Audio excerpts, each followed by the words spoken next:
So it seems as though these regulations are hurting our ability to thrive as a free market and to really get prosperous in this society.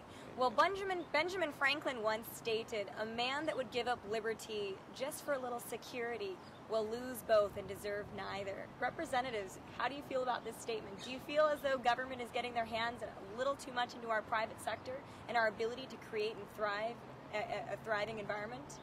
Well, they're definitely getting into all my extra cash that I was hoping to save up for something really special for my family, and we really aren't expecting any additional things that we could pay for after all these tax increases. You know, if they do go through, we're really going to see a lot of businesses in the state of Hawaii closing, because it's going to be like people like me, where once we see that the taxes has made us unable to really purchase the things that we were saving for, we're going to definitely cut back.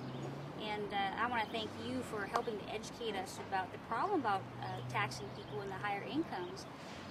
You know, my brother recently lost his job, and his wife just quit her job maybe 8 months ago in preparation for their second baby.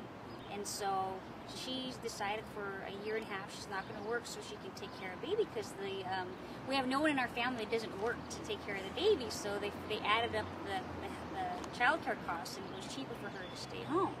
So now they have no job, so it's going to be that family member that has the ability to work overtime through working at a hospital that's going to be helping our family, including my brother, who will lose their job in this economy. And unfortunately, when that higher tax bracket tax goes through, she's going to be working all this extra overtime to make up the gap in our family losses that the government's going to take it all away anyway. And so it's really going to cause a lot of problems, and a lot of charities are going to see the effect of people giving to them less.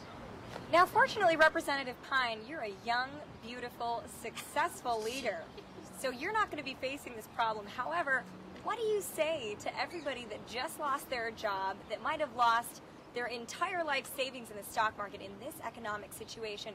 What do you say to women and older men that are, say, 60, 65, that are looking to retire and have now lost their entire savings and now have to go out and work again? And people want to tax them more. We want to take more for them in this economic situation. What do you say to those people? Very sorry. And really watch out who you elect and the kind of change that you hope for. As you do not want to raise these taxes, however, majority members and your opposition do want to raise these taxes. Sir, let me take a bite at that. I'm a little bit more upbeat, even though I would admit we're on the edge of flirting with socialism, a redistribution of wealth. Reoccurring theme. And forgetting that when government owns everything, it just doesn't work. Under the situation with our economy, nationally and internationally, and with our new president, capitalism has been shaken a bit. The confidence in the market being superior has been shaken a bit. I think some of the referees, instead of staying on the field, got up in the stands and just watched the marketplace play. And some of those corrections are very needed and very necessary. And I think we will shift slightly into nationalization or major ownership of some of the banks, maybe some of the insurance companies.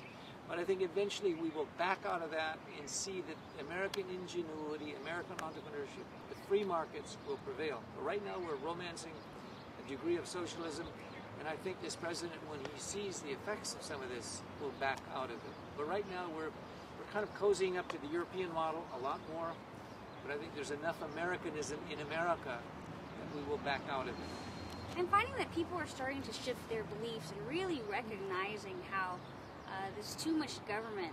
Is their money just being shifted from their pockets to people who don't necessarily need the help? Like, I'm so against all these bailouts of business. They had a great show this last weekend. I think it was 2020, and it was all these economists coming together and saying that the market will find a way to right itself. And you have to allow those companies that have not been working properly to fail. and allow the ones that are successful to continue to grow. So we're basically bailing out companies that are failing. We're bailing out certain government programs by raising taxes that are truly failing. And so I think what the economist said, we're truly right. Now I'll leave our economist to comment on that. I think Representative Pine is absolutely correct. I think there's the free market is the only way and the best way. Nothing's perfect, I admit that. However, it is the best system for any economic corrections. I think the notion that it was the free market and capitalism that got us into this mess is a myth. I believe that government was the cause. I mean, if we look back, a lot of the bills that were passed to get people into homes, for example, caused the housing bubble. It allowed people with bad credit to purchase homes. You also have the Federal Reserve System allowing for the expansion of credit through the printing of money and buying securities in the market, things like that, or open market operations.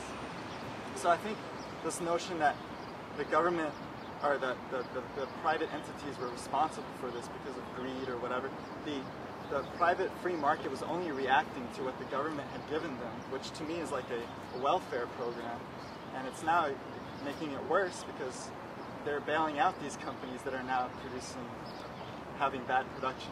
So I think people believe that government is filled with angels of some sort, because government politicians, we have some here, are just people like everyone else, and people have their own interests in mind. Now, if you believe that those people are any different than you when they get into government office, then you're mistaken. It's a myth. Daniel, are you saying that we're not supposed to trust government, but we're supposed to check and balance government? I think the market itself checks a lot of the things in the economy. Now, the people themselves, yeah, it's your responsibility as the viewers to make sure and keep a check on those you elect and those that are in office. Most of the time it seems we only keep track of them when there's an election. But by that time it's too late. We gotta watch them the whole time they're in office, see what they're voting on, pay attention. Because by the time it's election time, it's already passed. 2 years will have passed. I think what Daniel Brackins is saying is, there's all this talk, we need more oversight in the market. But really what we needed back then, and even now, is more oversight of government. And that's where people need to realize that that's where they fall in. And that's where reporters really need to do their job and really talk about all the different bills going through the legislature and truly how it affects everyone's lives. The case in point is that we are to be good stewards with the taxpayers' monies.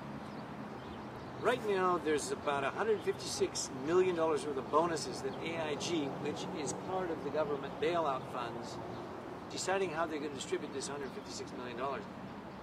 My wife, everybody I've talked to is irate about that. Taking taxpayers' money to bail them out so they'll be viable, so they can be a sustainable operating company, but yet they're taking that amount of money and using it for bailouts. And that's where the people, the reporters, the media has really got to say, what